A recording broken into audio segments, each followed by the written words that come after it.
Assalamualaikum guys, welcome back to my YouTube channel.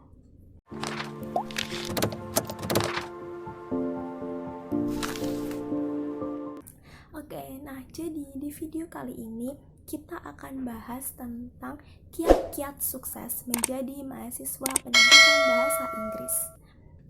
Nah sebelum itu kita kenalan dulu. Jadi nama saya Fali Fadila Irsada, saya mahasiswa jurusan Pendidikan Bahasa Inggris Universitas Muria Kudus. Nah, tujuan dari video ini adalah salah satunya untuk memenuhi tugas kuliah saya, yaitu Bahasa Indonesia yang diampu oleh Bapak Muhammad Nur Ahsin. Nah, jadi di video ini bukannya aku merasa aku udah lebih sukses, bahasa Inggris aku udah lebih jago dari kalian, bukan ya. Tapi di sini kita sama-sama belajar, kita sama-sama berproses agar kita sama-sama bisa jadi sukses. Oke? Simak terus videonya. Nah, di sini aku bakalan kasih tahu kalian 7 kiat sukses jadi mahasiswa pendidikan bahasa Inggris. Oke, kita langsung aja ke yang pertama. Nah, yang pertama adalah tetapkan tujuan kalian. Jadi, kalau kita menjadi seorang mahasiswa ataupun kita ingin meraih sebuah kesuksesan, tujuan kita itu harus benar-benar jelas ya.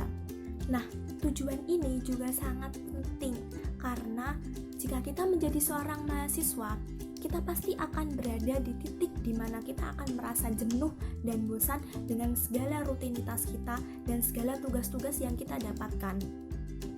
Nah, di sini kita bisa mengingat lagi tujuan awal kita menjadi seorang mahasiswa itu apa. Nah, dengan begitu kita akan mendapatkan semangat dan kita akan mendapatkan dorongan untuk melanjutkan studi kita. Jadi kita nggak akan berhenti di tengah jalan gitu. Oke, next kita lanjut ke yang kedua. Oke, yang kedua adalah bacalah bacaan apapun yang berbahasa Inggris. Jadi, membaca itu merupakan salah satu cara yang cukup ampuh untuk meningkatkan kemampuan berbahasa Inggris kalian.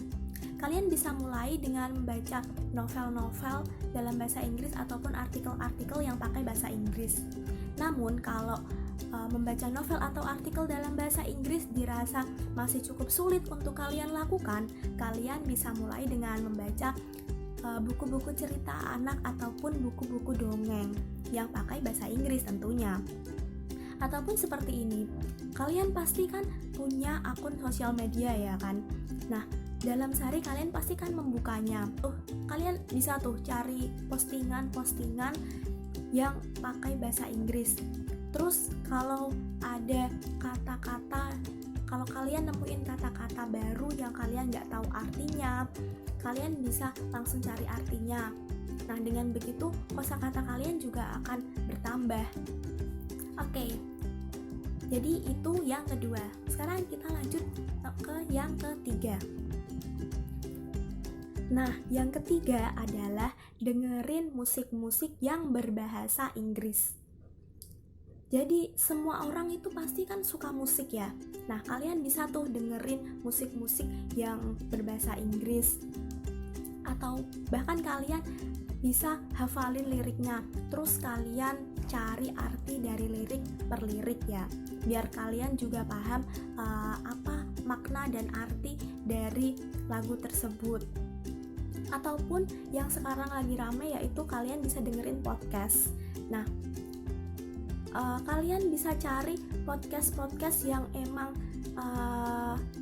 berasal dari orang barat ataupun maksudnya orang yang emang benar-benar ngomong bahasa Inggris gitu. Jadi kalian bisa tahu kecepatan berbicara orang-orang tersebut gitu. Jadinya kalian akan terbiasa dengan kecepatan berbicara mereka dan akhirnya kalian bisa mengikuti kalau mereka itu ngomong cepet gitu. Nah, yang keempat adalah nonton film berbahasa Inggris tanpa subtitle Indonesia. Jadi semua orang pasti kan juga suka sama film ya. Kalian bisa nonton film-film barat, tapi usahakan kalian jangan pakai subtitle Indonesia. Kalau kalian pengen pakai subtitle, usahakan kalian pakai subtitle bahasa Inggris ya, karena itu akan membantu. Karena saat kalian lihat, kalian nonton, kalian dengerin dialognya, kalian juga bakalan tahu itu kalimatnya gimana dan tulisannya itu gimana. Jadi terus juga kalau kita nonton film barat tapi kita nggak pakai subtitle atau kita pakai subtitle bahasa Inggris, itu jauh lebih bagus ya, karena otak kita akan dituntut untuk memahami alur cerita dari film tersebut. Oke, next kita yang kelima. Nah, jadi sesering mungkin kalian harus praktek dan latihan ngomong pakai bahasa Inggris kapanpun dan dimanapun, sesuai kondisi dan situasinya. Nah, misal kalau kalian lagi ada di kampus, kalian bisa jadi mahasiswa yang aktif ya, mahasiswa yang aktif untuk bertanya, dan pertanyaan kalian tuh pakai bahasa Inggris gitu. Dan kalian itu jangan takut untuk salah.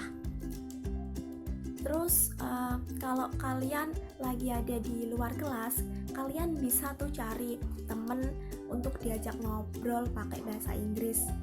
Tapi kalau kalian gak dapetin temen untuk diajak ngobrol pakai bahasa Inggris, kalian bisa ngobrol sama diri kalian sendiri.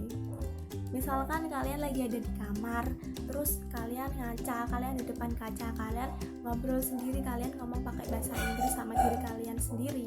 Nah, yang keenam adalah ikutlah organisasi yang bisa meningkatkan skill berbahasa Inggris kalian. Jadi tips. Nah, jadi kalau yang sebelum-sebelumnya itu adalah faktor internal dari dalam diri kalian. Nah, kalau ini adalah faktor eksternal yang dari lingkungan kalian. Kalian bisa tuh ikut organisasi yang berbau bahasa Inggris, ikut organisasi bahasa Inggris, misalkan komunitas bahasa Inggris, karena selain kalian berorganisasi, kalian juga bisa meningkatkan skill atau kemampuan berbahasa Inggris kalian. Oke, next kita lanjut ke yang terakhir. Nah, yang terakhir ini adalah komitmen dan disiplin. Jadi, kalian nggak perlu tuh belajar sampai 5 jam atau sampai 8 jam per hari, tapi kalian nggak belajar lagi sampai seminggu kemudian atau sampai 2 minggu kemudian, karena kalian akan lupa dengan materi yang kalian pelajari itu. Kalian cukup belajar 10-15 menit per hari, tapi itu kalian lakuin setiap hari. Kalian luangin waktu kalian minimal 10-15 menit, misalkan untuk mengerjakan latihan-latihan soal, karena sekarang kan banyak gitu ya latihan-latihan soal di internet. Kalian bisa tuh kerjain latihan-latihan soal itu, dan usahain kalian cari yang ada limit waktunya, biar kalian bisa mengukur kemampuan kalian dari hari per hari, bisa mengerjakan berapa soal dalam waktu berapa menit. Nah, jadi itu tadi 7 kiat sukses menjadi mahasiswa pendidikan bahasa Inggris. Oke, terima kasih udah nonton video ini, dan wassalamualaikum warahmatullahi wabarakatuh.